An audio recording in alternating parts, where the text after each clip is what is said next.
Alright everyone, good morning, good morning. Okay, please stand up for the opening prayer. Okay, Mr. Piley, please lead the prayer. Okay, and then in Father and the Son. Okay, thank you, Mr. Piley. Okay, before you sit down, kindly arrange your chairs, then pick up the piece of paper so that we can start our discussion properly and comfortable. So that is, Miss Secretary, who's absent today? So none. So we have a perfect attendance for today, and that is good because in this discussion we will have a very interactive discussion, and you will learn something about mirrors, lenses, reflection, so on and so forth. Then what we did last meeting. So anyone can recap our last discussion last meeting. So Mr. Espiritu. Okay, that is good. Palakpakan natin si Mr. Espiritu. Okay, our last discussion last meeting is all about on how sounds travel in a medium, and that is related or connected to our topic for today, because our topic for today is all about on how light travel in a medium like mirrors and lenses, and what images will be formed after the arrival or the traveling of light in a mirror and lenses. And we were going to know if it is reflective or refractive lights. But before we proceed to our lesson proper, let me remind you, class, that in this discussion you will encounter unfamiliar words that you have to read and heard, so that you need to listen carefully and pay attention, because at the end of this discussion we will have a short evaluation or quiz. So you need to listen carefully, ha? So do you understand, everyone? So people at the back, do you hear me? Okay, listen up. Okay, very good. So anyone can guess of what is our topic for today? So Miss Punay? Oh, that is correct. Okay, very good. So it has something to do with mirrors and lenses. Okay, that is correct, Miss Punay. Yeah. So our topic for today is all about reflection of light and mirrors, and refraction of light and lenses. So that's it. So here we have three objectives. So number one is describe the properties of mirrors and lenses. Number two is reflect and relate the different types of mirrors and lenses in our daily lives.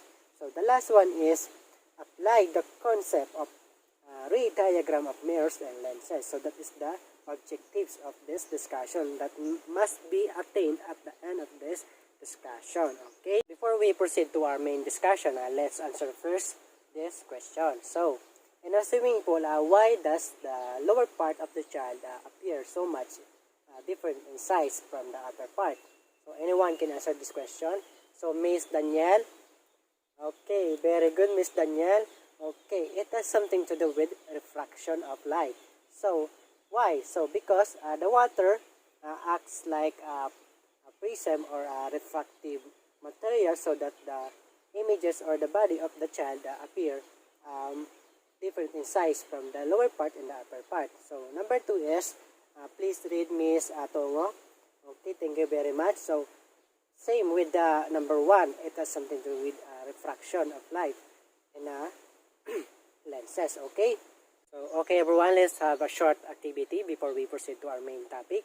So in this activity class, I will show you different objects that is related or connected to mirrors and lenses. Then the mechanics is you're going to classify and describe the object if it is included in mirrors and lenses. So Miss Lagrimas, Miss Barbonio, Miss Salosa, Miss De La Cruz, Miss Tonga, please come forward, please.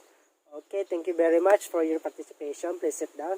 Okay, all of your answer is correct. So what have you noticed in these pictures or images? So anyone? So that is nice. Correct. It's all about the uses or the function or the importance of mirrors and lenses in our daily living. So later we will discuss more about it. So let us proceed to our main topic. So Miss Punay, please read the definition of refraction of light and lenses. So thank you very much. Okay, please sit down. Okay, so why or how does light refracts in a lens? So why or how? So anyone? So light refracts in a lenses due to its medium. So for example, the rainbow. So the rainbow is example of refraction of light. So because the water drops of the grain acts like a prism or refractive materials. So the sunlight or the light from the coming from the sun refracted into that watch drop or prism. So it will form different colors of light that are visible to our naked eye. That is the refraction of light in lenses. So later we will discuss more about the different types of lenses. For example, in this picture, this is an example of lens. So how lens refracts light. So lens refracts lights and create an images that is virtual or real. So how does virtual or real images form? So according to Georgia State University, virtual images form when the primary light rays intersect when projected backward from the direction beyond the lens. So how real images form? So real image form when the light is originally convergent. So that is how real images or virtual images form when the lens refracted the light. So that is okay. So do you understand, class? So if you have a question, don't hesitate to ask me, okay? So let us proceed with mirrors. So anyone can describe what is a mirrors and how does mirrors reflect a light? So anyone? So Miss Angeles? Okay, thank you very much. That is correct. It has something to do with reflecting or bouncing a light into other direction. Okay, that is correct. So for example, do you have a mobile phone? For example, this mobile phone. So this mobile phone is like a mirror. So for example, when the light hit the surfaces of the phone, so the light bounces off, then reflected into other direction, and that is called diffusion or diffuse reflection. Okay, so mirrors has different types, but let us first discuss the types of lenses. So first, the convex lens. So this convex lens is, as you observe in this picture, so the convex lens is that in the middle is the thickest part. So as a result of this, the light traveling through the lens converges into a single point. So from this to this, so it will create a single point. Okay, do you understand? So the images form appears depending on the location or the position of the object that being viewed, as what I said earlier. Okay, so what are the example of convex lens? So for example, the side mirrors of vehicles. Okay, for example dito, so the images from the larger images into a single point. Okay, that is the reason why side mirrors very useful in driving to prevent accident. Okay, then let us proceed now with the concave lens. For example, yung mga sa store. So the concave lens is thicker on the upper ends, and the middle is the thinner part. Okay, then as the result of this, the light traveling into the concave lens into the light divert in other direction, and it will create an virtual or images or smaller things. Okay, do you understand, class? So let us proceed now with the types of mirrors. Okay, anyone can describe what is the or give at least one type of mirrors? So yes, that is correct, Miss Lagrimas. Okay, for example, plain mirror, plain mirror, for example, in this picture. So as you observe yourself in the plain mirror, so it will create a real view, a real image of you. So that is the plain mirror. For example, in a river, so the light or you appear in the water as you. Okay, that is how works the plain mirror. Okay, so let's come now with another type of mirrors, the convex mirrors. So convex mirrors, for example, this. So the convex mirrors works like a convex lens because it will create a single point in the middle part of the mirror. Okay, for example, the bowl or the spoon. So as you observe yourself in that spoon, you will observe that from the larger images of you, it will create an images into a single point, and that is how convex mirror outwards. Okay, then the images form appears depending on the location or the position of the object that being viewed. That's it. Okay, so let's come now with the last type of mirrors, the concave mirrors. So anyone can describe what is the concave mirror. So Miss Hardinero. Okay, that is good. Very good, Miss Hardinero. Okay, please sit down. Okay, so concave mirror works much like a convex lens. Why? For example, a bowl or spoon. So this is the light. So when the light hits the spoon, so the light bends further away in the middle part of the spoon. Then the images form appears depending again on the proximity or the location or the position of that object. And at some certain distances, the object appears like a virtual, but in the other part of the spoon or location, the images appear like a virtual, real, inverted, or erect. So we are done with the definition, function of lens, mirrors, types of lens, types of mirrors. So how lens refract lights. So how mirror reflect light. So let's go now with the ray diagram. So anyone can describe what is a ray diagram. So anyone? Yes, people at the back. Okay, that is correct. So what is a ray diagram? So ray diagram class is all about the representation of possible way or path of light to get from one place to another place. Then this is the source from the observers. Okay, so now class, you understand what is a ray diagram. Okay, so before we proceed to ray diagram for lenses and mirrors, so there are few important things to note. Okay class, so number one is light can travel in a straight line within a medium. It means that a light can change the direction upon entering on that medium, depending on what kind of medium it is. Okay, so number two class is light can travel in a direction, as what I have said earlier. Okay, so 3 and 4 is the real images and the virtual images. That the real images that is displayed on that screen or in that medium, while the virtual images is the virtual images that cannot be displayed on that medium or screen. Okay, so let's come now with the ray diagram for lenses. Okay, so let us proceed with the ray diagram for convex lens. So anyone can describe these images?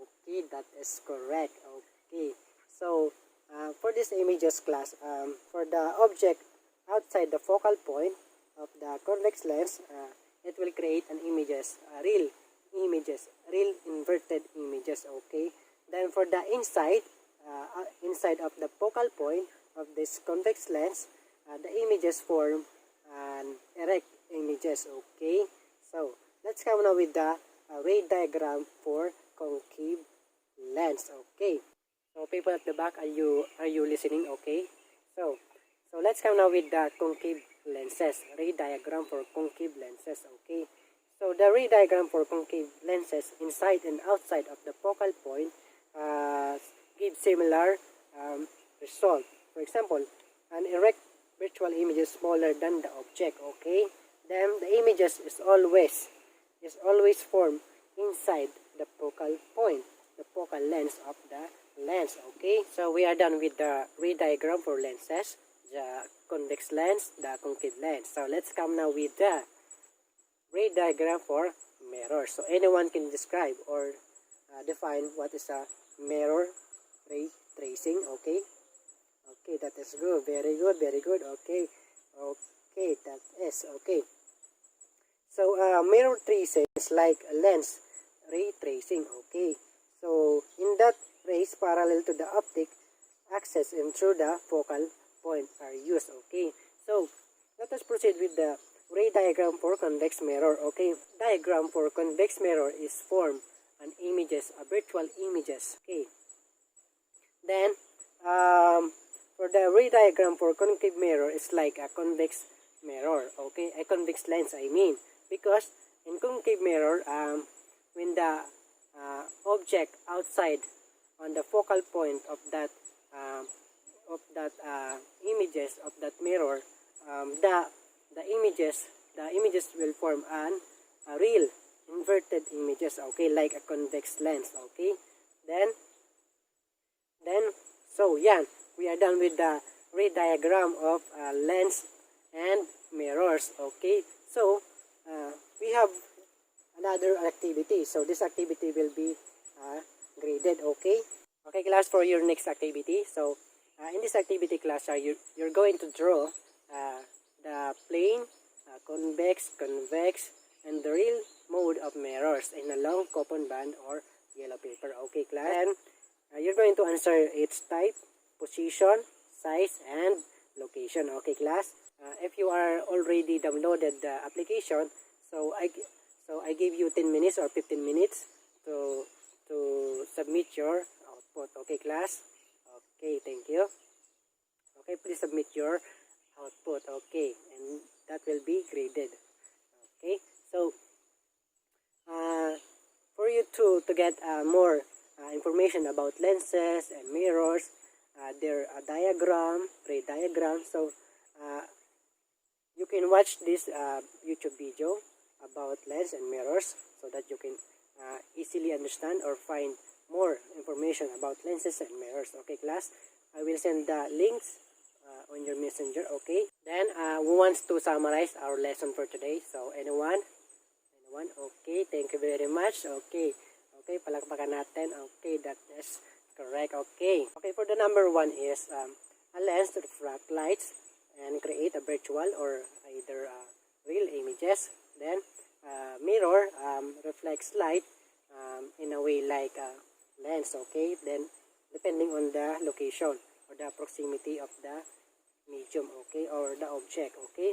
Then we have 2 types of lens, convex and concave lens. Then we have 3 types of mirrors, plane, concave, and convex mirrors. Then a ray diagram is a representation of a possible way or path of light to get from one place to another place. Then another one is the mirror tracing. So mirror tracing is the is like a lens ray tracing. So this is used for to get the images will be formed after the light hit on that medium, okay. Then we have 2 types of ray diagram for lenses, convex and concave, and 2 types of ray diagram for mirrors, concave and convex mirrors, okay. Then and the next one is light can travel in a straight line within a uniform medium. It means that class light can change the direction of light upon entering on a different medium. Then the next one is light. So the light can travel in a direction, okay. Then for the situation that involving multiple lenses or mirrors, it's that medium, it will be form images, and that images will be used for another lenses and mirrors. So that's it. So class, we have an evaluation. So in this evaluation class, you're going to explain this 5 questions briefly, okay. Your essay will be graded using this criteria, okay. So 30% for the content, 20% for the organization, then 15% for the grammar, then the 30% for the accuracy, and another 15% for word of choice, okay, and the total of 100%.